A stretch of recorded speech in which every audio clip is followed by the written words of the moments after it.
loud now. And Kim, if you want to let folks in from the waiting room.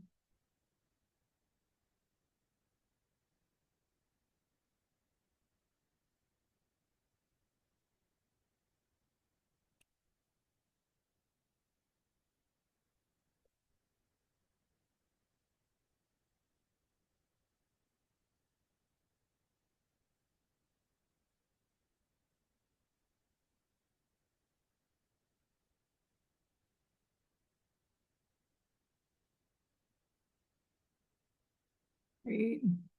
Hello to the folks who are joining us. Good afternoon. For those of you who don't know me, I'm Katie Trazo. I work with the Center for Food Systems and Community Transformation at Virginia Tech. And I also serve as a co-lead for the Farming and Food Production Working Group for the Roanoke Foodshed Network. And some of what we do through our center for the RFN is to host learning exchanges. So today we're really excited to have a special guest from outside our region, Gabe Brown from Understanding Ag. And he's going to share about a topic really near and dear to his heart, farm succession. So really protecting the legacy while transitioning the business and the importance of that. And it's really lovely to spend some time and space with you all today. Thank you for joining us. And we invite you in the chat to just share where you're tuning in from so we can see who's in the space with us today. We imagine there's probably a lot of folks from different counties and the city of Roanoke, but the surrounding counties, that is. And but also maybe some folks here outside of the region. So would love to see who's here with us today. Great. Hey, Dana. Okay, we got some folks up in Loudoun County. Welcome. Okay, awesome. We got somebody from Canada. Nice. Nelson County, Dublin, Grayson County. Lovely. We got some Southwest Virginia folks from across the region, South Side. Nice. Okay, some folks who are coming, about to move to Virginia as well. Extension, farmers. Lovely. We encourage you to keep adding your name and where you're tuning in from, just so we can see who's in the space. But for now, I'll move on and just invite you later on to use the chat feature for any questions or comments you have. We'll hear from Gabe, and then we'll have time for Q&A, and that's where we'll field most of the questions. And we invite you to keep your line muted until the Q&A time. We also just want to point out that there are closed captions available. If you click the 3 dots more icon, you can choose to have captions in a couple different formats.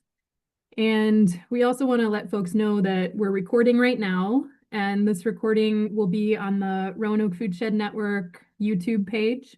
So that will be available in case you want to share it or reference it again. And we have a big team in the background here helping us out. One member is available for technical difficulties. And if you do have any technical challenges, please reach out to Kim Nowalny in the chat, or you can email her at nowalny@vt.edu. And she's adding all the information in the chat right now, so you'll have it there too. So thanks, Kim. For the rest of our team, I'm going to pass it over to Maureen McGonigal, who's the director of the Roanoke Foodshed Network, and she's going to share just a little bit about our network for folks who are maybe outside the region. She's going to frame it a little bit and then pass it to Adam Taylor, who will share about the Agrarian Commons and then pass it to Gabe. So that's a little bit of our flow, but I'll go ahead and pass it to Maureen.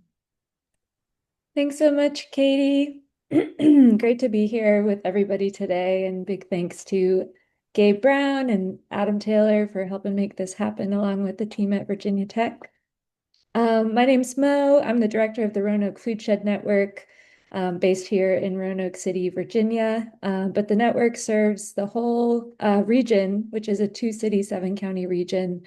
And our goals are really to support vibrant farms and healthy food access across our region by connecting partners across the foodshed, supporting, connecting, uplifting food systems in the region, So we have kind of four main working groups: healthy food access, regional food identity, farming and food production, and network development, and host a number of different things across the region, such as convenings like this one, in-person convenings, um, provide, funding support, and do a lot of communications and advocacy work for food systems. So if you want to learn more, I'm going to keep it super brief today so we can really hear from Adam and Gabe. But feel free to reach out. We have a listserv and a Mighty Network platform that I encourage you to check out at roanokefoodshednetwork.org. Thanks so much, everybody. And from here, I'll pass it over to Adam to share about the Southwest Virginia Agrarian Commons. Thank you, Maureen. Hi, folks. Yeah, my name's Adam. I'm actually a farmer in the region in Craig County. We farm dairy goats, vegetables, poultry, and trees, and wear a few hats in the world of agriculture, and happy to be here with everyone here today. Today I'm representing the Southwest Virginia Agrarian Commons. We are a 501c3 nonprofit land trust that operates in Virginia. So basically what we are trying to do is decommodify farmland and support equitable land access for the next generation. And so what does that mean? We're largely community based, and we try to hold farmland as a board. So we have a local board that's governed by community influencers and leasees, and we hold that land in a land trust, and then we grant 99-year leases to farmers when we are transitioning that land. We want to preserve the legacy of the landowner, and we will do that by ensuring that that farm stays in regenerative access farming. And we want to work with the local food community to try to make it a resource within the region. So this is kind of a little bit of how it works. So we are supported by a national land trust called the Agrarian Trust that works with us on fundraising and things. We have the Commons Board, which is farmers and reps, community members, and then our leasees. And then we work throughout the community as well to integrate access, to provide food, and support local food economies. So again, we're governed by the Southwest Virginia Agrarian Board. It's made up of leaseholders and community partners and support with the national nonprofit, the Agrarian Commons. We work with landowners that want to donate or sell at bargain under a conservation easement. Most of the purchases that we would do would be under conservation easement, as the tax credits have already been paid out, so it would be a bargain sale.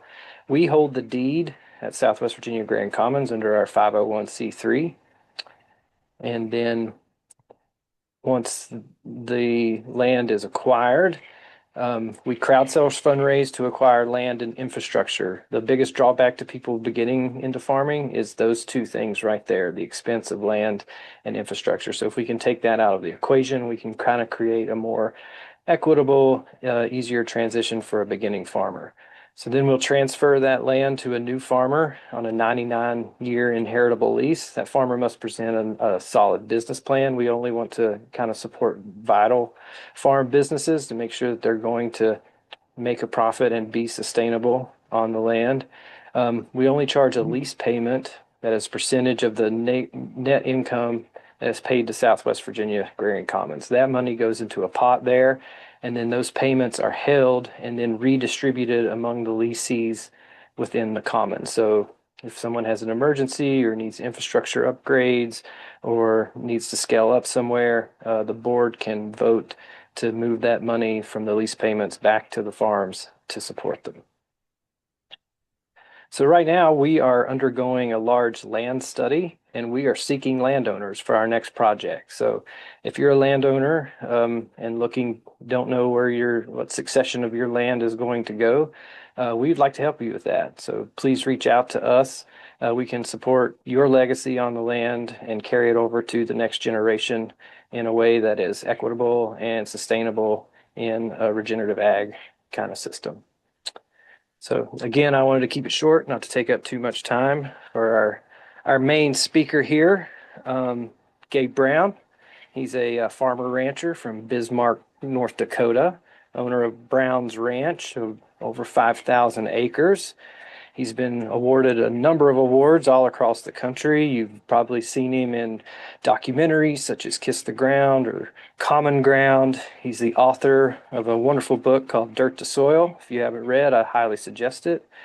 He is the founder of Understanding Ag, a regenerative ag consulting company, and he's been named one of the top 25 most influential agricultural leaders in the United States today. So, Gabe, we're happy to have you. Thanks so much.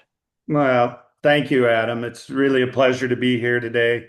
I want to thank the Virginia Tech team for all the work behind the scenes and for inviting me here to talk about something that is really dear to my heart for a number of reasons. Number one is because I was involved in a couple of farm successions, and so I have some experiences from that. But also with my current work with Understanding Ag, we're working with literally thousands of farm families all over the world, really. And farm succession is something that is unfortunately not talked about as much as it should be. And I really think it's a topic that needs to be at the forefront of any viable business. So I will warn you a little bit today. This is going to be a boring slideshow in the fact that this is the only picture in the slideshow. So that's my grandson there. So when I think of farm succession, that's one of the things that comes to my mind. But I really wanted to get points across today. And so I tried to just highlight some very important points, and hopefully it'll stimulate some discussion. So what I am presenting today, number one, it's not legal advice. I am not a lawyer, and so you're going to have to seek out legal advice from a practicing attorney to enact part of your farm succession. The second thing is I'm not giving financial advice. Okay, I'm not a CPA or a certified financial planner. What I am doing is simply providing a conversation piece for discussion. And hopefully, as I said, this will stimulate some thought and discussion with you, your family, and your heirs. So, first point I'd like to make is succession planning is not estate planning. Estate planning deals with what happens after we pass away. Succession planning determines what happens while you're still alive. And this is something that the point that I think is really missed in most farm families. They think of it as being the same thing, but it's not. What we're talking about here today is preparing for that succession. Succession of both the business, succession of the land, and that's for you to determine, and you know best what you want to happen. But don't leave it until you die and expect it just to happen the way you would like it to. That's not the way it works. So we need to differentiate between the two. A key concept, and I have several of these in the presentation, points I really want to drive home. If we don't make intentional decisions, the state and the tax code will make them for us. And I've seen this over and over and over again. The farm family, husband, wife, may have in their mind exactly how they want things carried out. But if they don't have that down on paper, and if their heirs don't know, and if it's not in a legal document, the state and the tax code are going to make those decisions for you. And that is not a good thing. Why do you want to work all your life for something and then leave it up to the state to determine how what happens after you pass? So you need to keep that in mind. Your goal should not just be to divide property. The goal should be, how do we preserve the land? How do we preserve the business? And how do you preserve family relationships? And I tell you, I have seen way too many families fractured because there was not a succession plan in place. You need to put it in place ahead of time. Understand that the farm has two assets. Number one is the operating business. And no matter what crops you grow, livestock you raise, you might have an orchard, a vineyard, it may be, a bed and breakfast, whatever the business entity is, that's what generates the income. There's also risk associated with it. It requires a level of management, and that management and leadership need to have a succession plan in place. We need to understand this. Let me give you a little story, and I'm going to share a few real life stories of incidences that I'm aware of or have been involved with. Last spring, I received a phone call from two brothers. They were in their early 30s in South Dakota. And they were all excited because as they told me, they finally get the ability to operate the farm like they would want to. And they wanted to go down the regenerative path. And so I had a conversation with them and I asked them, oh, did dad retire and now he's turning management over to you? And they said, no, grandpa was 92 and he passed away. And so now we have the opportunity to manage the farm. So think of that. Their father never had the opportunity to manage the farm. He worked his entire life, more or less, as labor for his father, their grandfather. Think of that. These two young men in their 30s never had the opportunity to learn the business side of running a farm. And their father never had that opportunity either. All the decisions were being made by an 80 and 90-year-old man. That's no way to transition an operating business. More thought needs to put into it. And that management needs to be groomed. They need the opportunity to grow with their management decisions and the skill set that's required. That's often overlooked. I see that over and over again with farm families. Father makes the decision, and the children are more or less labor, but they never get the opportunity to learn how to run a business and how to manage. The second part of the business, the second part, of course, of assets is the land. And the land, of course, stores wealth. It appreciates over time. Long term in the United States, land values appreciate approximately 7% per year. That'll vary, of course, according to where your location and outside influences. It produces a modest cash return relative to value. But if you look at it, it's not the land that really generates the dollars, it's the business. So when we're determining and developing a succession plan, we have to look at these two things individually and separately. The management of the business and the land. We need to keep that in mind. Confusing these two assets is where many succession plans collapse. Often they're thought of as being the same thing. They're not. You can operate a business without owning any land, a farm business. For instance, I know of a farm operation that we work with. They're 40,000 cropland acres. That's a pretty large operation. Over 125 landlords. They own 160 acres. Everything else is rented. Okay, so you can operate a successful farm without owning land. So we need to keep these two assets separate in our succession plan.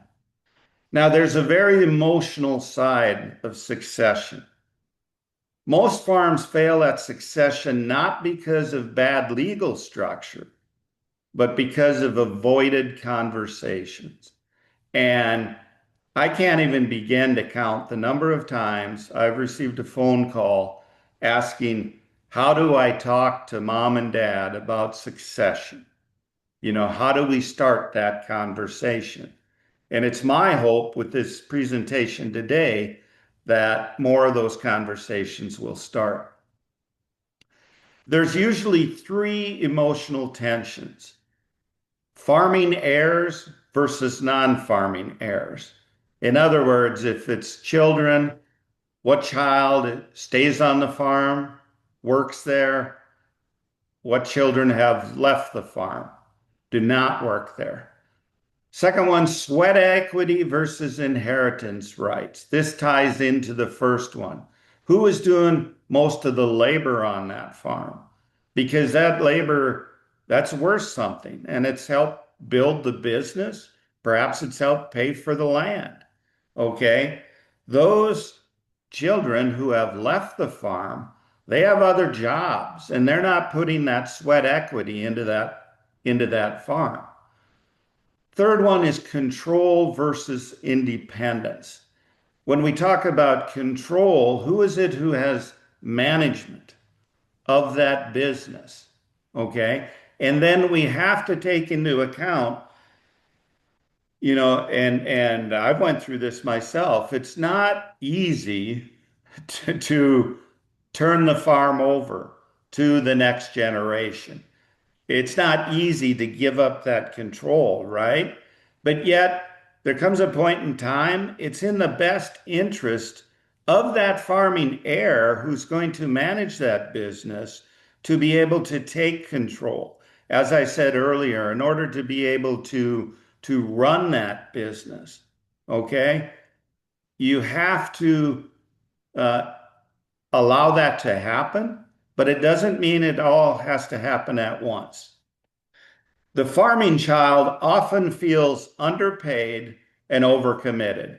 And I'm sure many of you are smiling at that comment because we see it over and over again how, especially like in the case study that I shared just a moment ago, that those kids' father spent his entire life underpaid, overcommitted, working but not knowing what he was working for. And then the second thing, non-farm children often feel excluded or uncertain. They don't know, okay, am I going to inherit some of the land? Where is my place? Do I have a right to something? What will that be? That's why we need to start the conversations as soon as possible. Key concept here. Silence creates assumptions. Assumptions create resentment. And I've seen this play out over and over where some children may think one thing, the parents have something totally different in mind, and it's never brought forward and discussed. And then there's real resentment, and unfortunately, it often leads to tearing families apart. And we certainly don't want to see that. So we really think that there should be a structure for family meetings. The first thing is, and I've been a part of a number of these where I've been asked to come in and more or less mediate the conversation amongst a family. And the first thing we like to do is clarify, what are the shared values? Oftentimes, all of the heirs, they want to see the business continue. They want to see the farm or the ranch continue to operate. They also want to see that land continue to be farmed. Second thing we look at is we define, what does success look like? Now,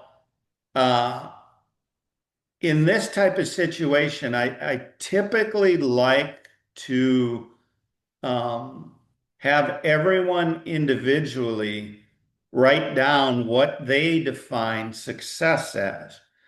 Because the owners of the land, and I'll just use mom and dad for an example, they have a certain vision. It's their legacy that's being carried on. So they have a vision for what they would like to see. A farming heir, a son or daughter, has maybe a little bit different vision of success. Chances are they want to continue the business. They may like to tweak it a bit, run it their own way, but they would like to carry on the legacy that their parents started. The non-farming heirs, they might have a different idea of what success looks like, may or may not. But what I like to do is have all of them write it down and then bring them back together and discuss it as a group. I don't like doing it all at once because too often, mom or dad will speak up and then the children will be more or less hesitant to really voice what they define success as. So it's best to separate that to start. And then we really have to separate emotional issues from financial ones. And I'm going to talk about being fair or equal coming up. The other thing is document everything. Write it down. I like to have it written down. Everybody signs the bottom of that sheet of paper. Everybody gets a copy. That way, it's not a he said, she said type of deal. But that's where I like to start, is with a structured family meeting. Oftentimes at these meetings, if there's spouses, the first meeting, we generally do not have the spouses, except from mom and dad, of course, come to that meeting. We do not have the spouses come because we want it the immediate family. Second meeting, then we'll bring the spouses in. It's not to exclude them, but this is mom and dad's legacy and decision. It's their business and it's their land. So we need to talk as a family unit first. Key concept. You can recover from a tax mistake. You may not recover from a family fracture. And I've seen way too many families tore apart because of failed succession plans and failing to talk about that. And it's just really unfortunate to see. So oftentimes the parents who own the land, they're worried about tax consequences, but really it's that family that we should be concerned about. Okay, fair versus equal. Fair and equal are not the same thing. And I've seen this over and over and over again. Let me give you a little story about fair and equal and about the importance of having a succession plan in place. A friend of mine has two siblings. They grew up on a family ranch. All of them went to college and got various degrees.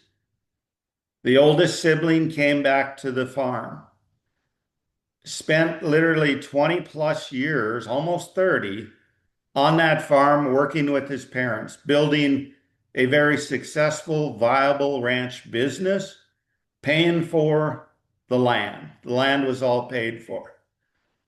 Dad walks outside one winter day, slips on the ice, hits his head, and he dies. Next thing that happens is the other two children, and this family got along very well. The other two children come back and they said, "What's our share? We want our share." And poor mom was stuck in a situation where it was a very tough decision for her to make because the three siblings were fighting. And unfortunately, it came down to the two non-farming siblings actually tore that farm apart, fractured the business from the business side because they wanted a part of the proceeds from that business, and they fractured the land value, because that land was split then.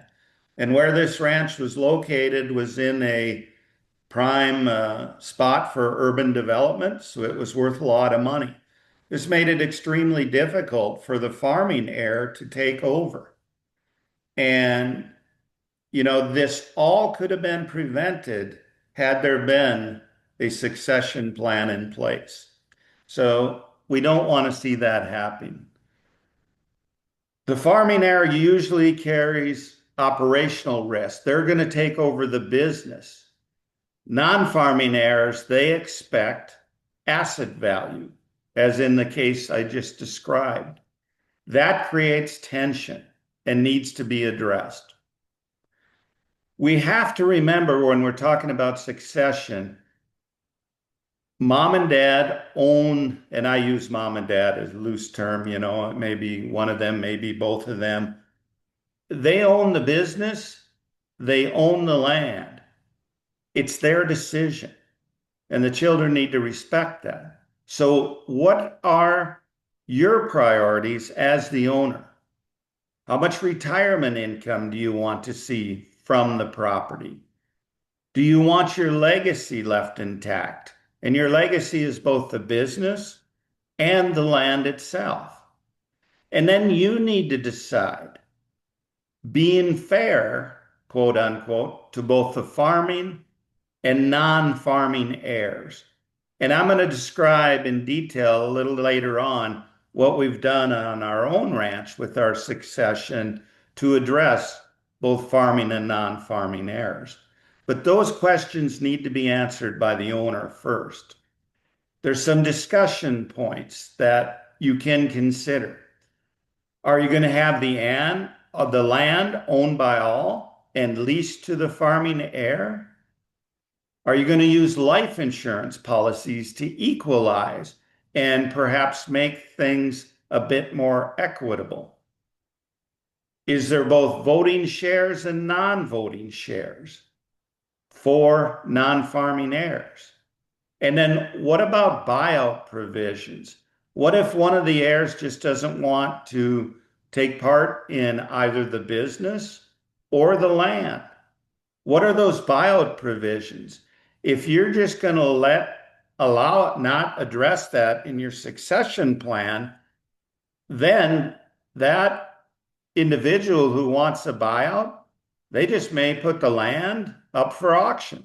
And then what does that do to the viability of the business after that? What does it do for the legacy, your legacy? You need to discuss these points such as this. Now, there's many legal structures, and I'm not going to get into them very deeply. It amazes me how they can differ so much from state to state. And so you need to do your homework. And I tell you what, there's a lot of information out there. And do your homework, understand what these legal structures are, how they work, and if they would or would not pertain to your situation. LLCs tend to allow flexibility in ownership and control. They're a bit easier to move in and out of. You can separate voting rights from economic rights. You can have voting and non-voting shares in an LLC. There's family limited partnership. These can do a real good job of allowing gradual transfer while the parents retain control.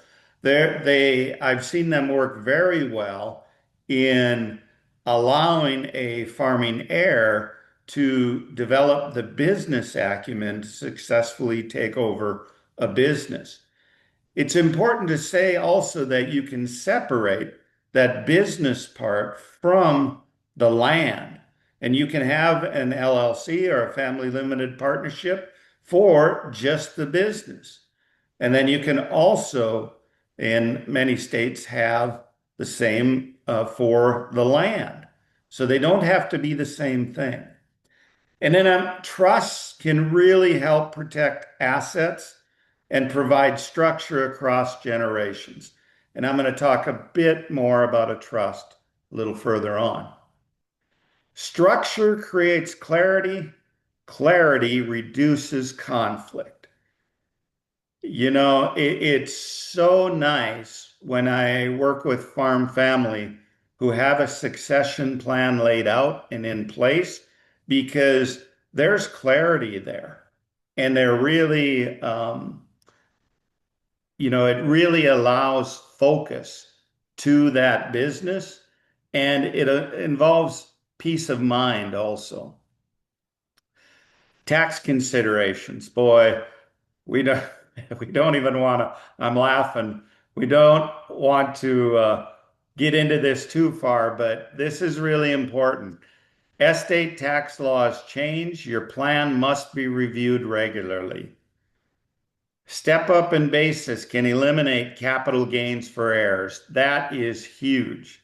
Here in North Dakota, my in-laws paid $56 an acre when they bought the ranch back in 1962. My neighbor just sold a section of land for $17,500 an acre. How'd you like to pay the capital gains on that, right? I actually had one neighbor who was forced to sell a land because the capital gains taxes were so high. Gifting during life reduces taxable estate, and that is an option. We've seen many farm families where they gifted the children some of the land while they were alive, and that really helped to reduce the tax burden. State level estate taxes can complicate matters. Depending on the state you're in, you need to pay attention to that. There's no doubt, though, that poor planning can force liquidation just to pay taxes. I've seen that. And the sad part is there's really no reason for that to happen. That's just poor planning, and it's lack of good judgment on the parent's part when that happens. A forced sale is rarely fair to anyone. We just don't want to see that under any circumstance. Don't let that happen to you. You need to take into consideration financing the next generation. Now, there may be those out there and said, well, I had to do it myself. Why should I finance the next generation? Look what's happened to cost. Most next generation farmers cannot write a check for 5 million, 20 million, whatever the value of both the business and the land is. And we need to keep those separate again. But why not make it a bit easier for that to happen? Cash flow, not asset value, determines survivability. And this is why it's so important to separate that viable business and to ensure, I was really happy with Adam talking about the work they're doing and that they require a viable business plan. I can't tell you the number of farms that we work with that just do not have a viable business plan. They go through the motions year after year, just hoping that the markets are good. Can't operate that way this day and age. Seller financing is often the most effective transition tool. And I'm going to talk a little bit about that coming up. Gradual ownership allows skill development. One of the best things you can do for your heirs is to quote unquote force them to have their own business and to run that business themselves. And then, if you so choose, have them gradually take over a larger and larger portion of the management decisions of the farm business. That really allows them to develop their business acumen and skills. And that's so critical today to ensure succession. I talked a little bit about gradual gifting of shares over time. Another option is discounting sales to farm the farming heir. That can be done. Now, there's certain laws, the government's going to want their quote unquote fair share, so to speak. So you got to be a bit careful. But you can, to some degree, discount sales to help that farming heir. Installment contracts to spread the tax burden. This is one of the things my wife and I did on our own farm as we transitioned it, is an installment contract. And the other is life insurance to equalize inheritance. And I'll talk a little more about that too. Never design a plan solely to avoid taxes. And we all know farmers who are like that. They would rather go buy a piece of equipment they'll only use once a year just to save a few $1,000s in taxes. That makes absolutely no sense because it's going to come back and bite somebody. It may not be them, but it'll probably be their heirs. Design a succession plan to preserve the operation, not just simply to avoid taxes. Okay, now I'm going to share with you briefly what my wife and I did on our farm. And I'm going to back up and quickly tell the story about her parents and the farm family. So my wife is from a family, she has two sisters, and I will just say that my wife always jokingly says she married a city kid, of which I was. I wasn't from a farm, to get away from the farm, but I had a real interest in agriculture. So while my wife and I were attending the university, her parents called and asked if we'd be interested in taking over the farm. I was extremely enthusiastic about it. My wife, not so much. She said, "That's not why I married you." But she must have loved me because we moved back to her parents' farm, spent 8 years there working with them, thinking that we would be able to take over the farm from them. After 8 years, her parents called my wife and her two sisters in one day and said, "What we've decided to do is sell each daughter, each of you, a third of the land." And they did it, at a fair price, and they sold it on a contract for deed. Now, obviously, that my wife and I were a bit shocked. We were pleased that they did sell us the home place, so we'd have a house and the farmstead. However, this put us in a situation essentially where we had to lease 2/3 of the farm from my wife's sisters, and our lease payments were much greater than the land payments. So essentially, we had to buy the entire farm, more or less, but we only owned a third of it.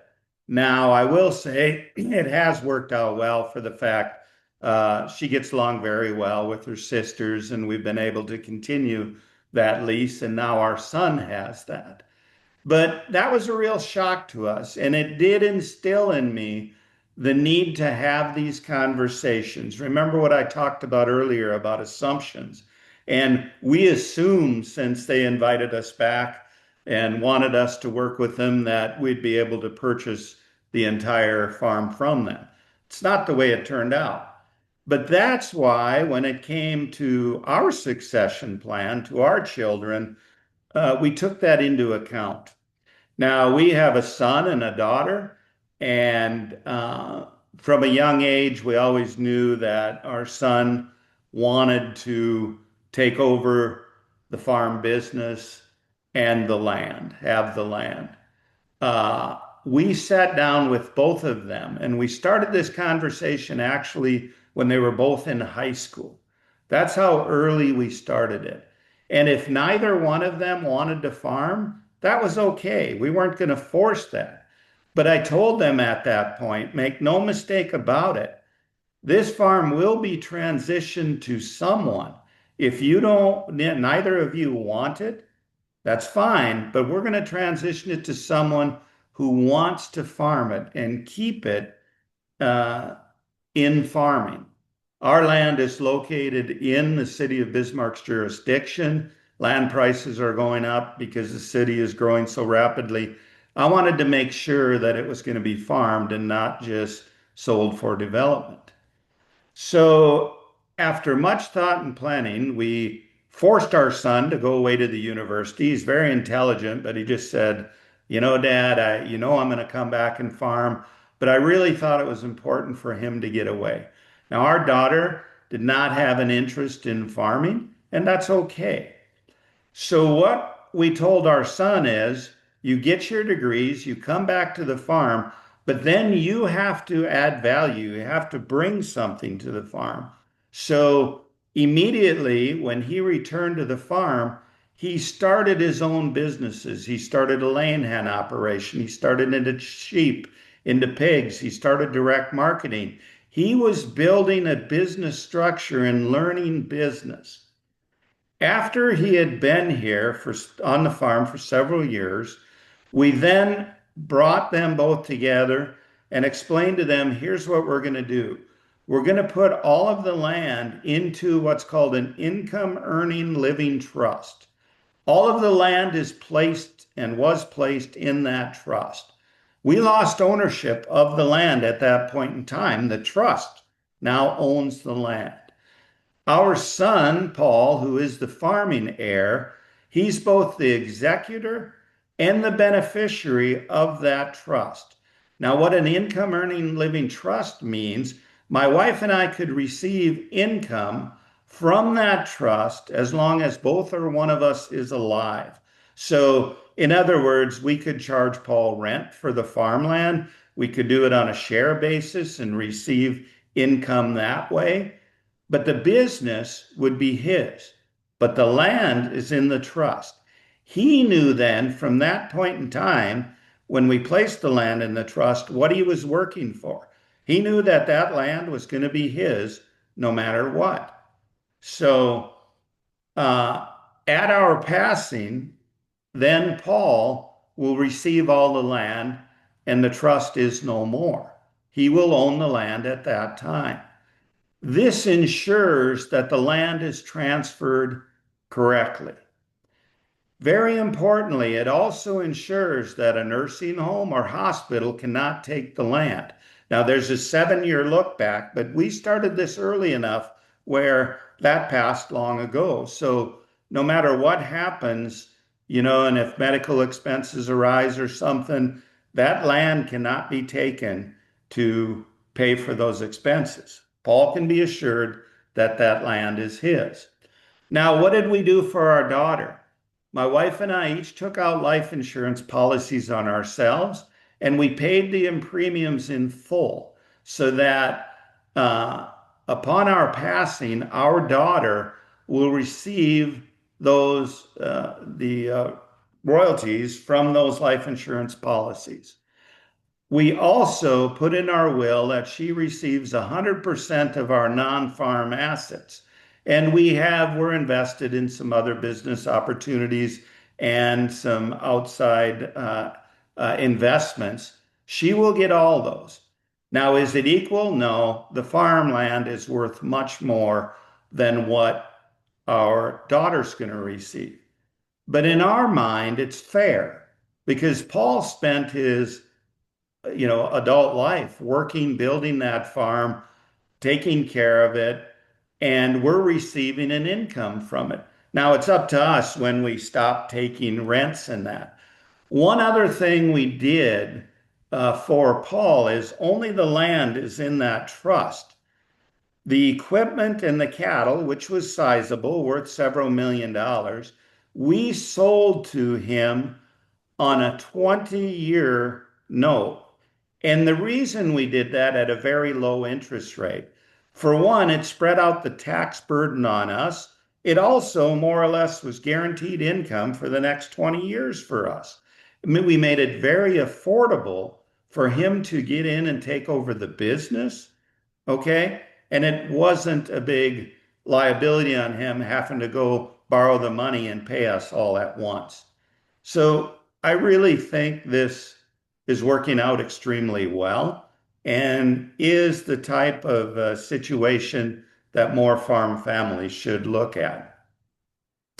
Now, the next generation, as I said, may operate the farm without owning all the land. Ownership and management do not have to transfer at the same time.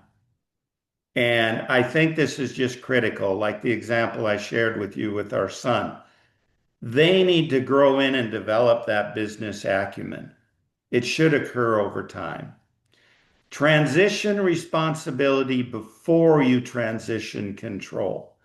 This is just critical, and for years I made the comment to people and I told Paul, I can leave. You can do anything you want at this farm. You can sell the livestock equipment. You can plant a different crop. I don't care. You just can't sell the land. But that gave him a sense of responsibility. And it also showed him that I trust him. Now, did I say that the first year or two he was there? No, it took a few years. But you need to transition that responsibility. Ownership without management competence is dangerous. And I've seen it way too often where farmers do not do a good job of helping their children, their heirs, to have that competence. They need to develop that business sense. Don't think of succession as a one-day event. Think of it as a 10-year glide path.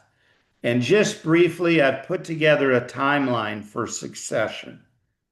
Years 1 and 2, have those family conversations. Inventory those assets. Align your vision. Remember, I talked about writing everything down, having all family members sign it. Go back and look at that. Years 3 to 5, create the entities. The parents need to create those entities. Begin that transfer of equity. Adjust that compensation to be fair. Years 6 through 8, shift management authority. Parents need to step back operationally. Allow those farming heirs to take over that management of the business. And years 9 and 10, full ownership transfer, parents move into an advisory role. This doesn't have to happen overnight. Have a plan, work together. Yes, plans can change. But I tell you what, when you do this, your farm succession will be successful. There is my contact information. There is Adam's contact information. You can reach out to either one of us at understandingag.com. And with that, I'll be happy to answer any questions. Thank you so much, Gabe. Yeah, we would love to have a little bit of time for folks to ask any questions that you have of Gabe. We have about 6 minutes, but maybe a little bit extra, possibly. We invite you to add any questions in the chat. You can also raise your hand in the Zoom feature and come off mute and ask a question too. So we'll give that a moment. But Gabe, I just want to take a moment as folks are maybe thinking of some questions to thank you for sharing this, because it's so relevant for farmers across Virginia, but especially as we're thinking about our work in the Roanoke Foodshed Network. This is something we want to make sure to be able to pass on the legacy and the ability for us to support farmers in our communities. So this is a huge, huge piece of that. So thank you. It was my pleasure. I just strongly encourage everyone, start the conversation, have that conversation. It'll really go much better than you think it would. Yeah. We had one question here from Carrie. Would you, Gabe, be willing to put up the timeline bullets again? And we can make this presentation available. Okay, great. So why don't we do that? We'll make the Okay, presentation available. Yeah. Awesome. And Gabby, if you want to come off mute. Oh, thanks so much. I've been grateful to talk with Adam a little bit about his work, and also have been grateful to follow your work, Gabe, over the years. And actually, I was wondering, I work with American Farmland Trust right now, and we have something called Land Transfer Navigator program where we just work to meet farmers wherever they're at. It's totally free, and in our region, I'll put a link in the chat. We've got lots of resources up. But I wanted to share that we offer that, but also was wondering if part of what we do is refer folks. And I was wondering if you officially offer support in building succession plans, and can we refer folks to you? Yes, and thank you for that, Gabby. I'm very familiar with American Farmland Trust. They do very good work, and I'm glad you have the information available. Absolutely, that's something we can do at Understanding Ag. So they can just reach out to either Adam or myself, and we'll be happy to work with them. Awesome. Thanks, Gabby. Thanks for sharing that resource as well. Gabe, we have a question from Sage. What advice do you have for children who want to inherit the farm, but the older generation is less interested and ready to just sell? It seems like the older generation, which also may have some shared sibling ownership, doesn't know what they want. Hmm. And that is tough. I'm actually working on a couple of those right now, the same type of situation where the older generation just wants to ignore it and not pay attention to it. And that comes down to just starting the conversation right time, mom, dad, and you have to sometimes, we find it easier to approach the mother, the women. Women are a bit more nurturing and often much better listeners than men. And so I often start there and have the heirs start the conversation with them and say, "What are your wishes? What would you like to see?" And then at the appropriate time, Dad, you've worked all your life, you've really built something special here. Would love to continue your legacy. Please, can we talk about how we can make that happen? And at least get them thinking about it. You have to start the conversation. That's what we do to start. Great. Thanks, Gabe. Um, let's see. We have a question from Kristen. If the farmland is someone's retirement plan, then how do you approach that as their heir? Yeah, and that's fine. There's nothing wrong with that. And then what's wrong with setting up a contract for deed on the land? Okay. And most farmers and most parents, they're not gonna think they have to get every penny possible out of it, where they have to see the land go up for auction. So you sit down with that parent and say, "Hey, how can we set this up so to ensure that you have the retirement you want and your legacy is passed on? We want to continue that legacy." And then it's simply a matter of setting down and figuring out a contract for deed, what those payments would be, an interest rate. It's pretty simple, more or less. That's what my in-laws did. They sold the land to my wife and her sisters on a contract for deed and worked very well. Their retirement was secure. They knew the exact payments they were going to get. You know, Besides, like I said, if they would have had to pay the capital gains tax, it would have took most of the profits. This way, over time on a contract for deed, it wasn't near as much. Hmm, Yeah. nice. Well, it's right at 2 o'clock, so I think we'll call the questions here, but we'll also invite folks. There's the contact information that Gabe shared for himself and Adam, and would love to be able to also hear from folks. We have an evaluation that we'll put in the chat. Kim, if you're up for adding that. But we'd love to hear how the session went for you, if there are other topics you'd like us to cover. And yeah, if there's anything else you'd like to share with us, we'd love to hear from you. It helps us further plan our learning exchanges. But with that, we've also seen a lot of thanks in the chat too, Gabe. So I encourage you to read through that before you hop off.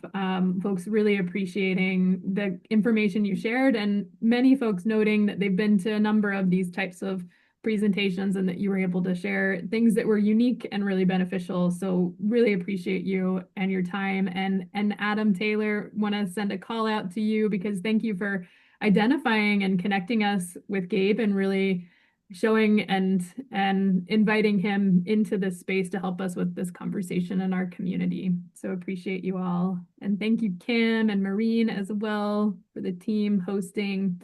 But with that, we will formally close and wish you all well in the rest of your afternoons. So thank you for joining us. We really appreciate you joining the conversation and hope everything you leave inspired with some really good information for moving forward succession of farming in our communities. Thank you, everyone. Thank you, Gabe. Thank you, Gabe. Bye, everybody.